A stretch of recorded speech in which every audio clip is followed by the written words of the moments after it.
2.4 jacks, 20-ton jack. I just got temporary bolts in. I don't have the correct ones yet. Coil springs are in. The whole thing had to shift 3/4 of an inch, so I put a come-along on the bus. So I wedged it, the frame, with a 2x4 and got it pulled over 3/4 of an inch and got that last bolt in. I'll need to get the right bolts for everything. I just got little ones in there. They're not the correct length, but it's installed. I can take all the jacks off and let it back down. I had the jack stands, jacking the rear end up, lifted it off the jack stands, but I got blocks and bricks up front and I got jack stands in back, so it's in.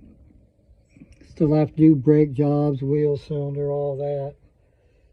Had air shocks on it. They're probably junk, but the rear end is installed.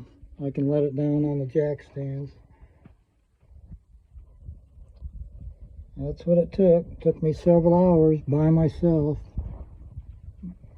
And rear end is installed.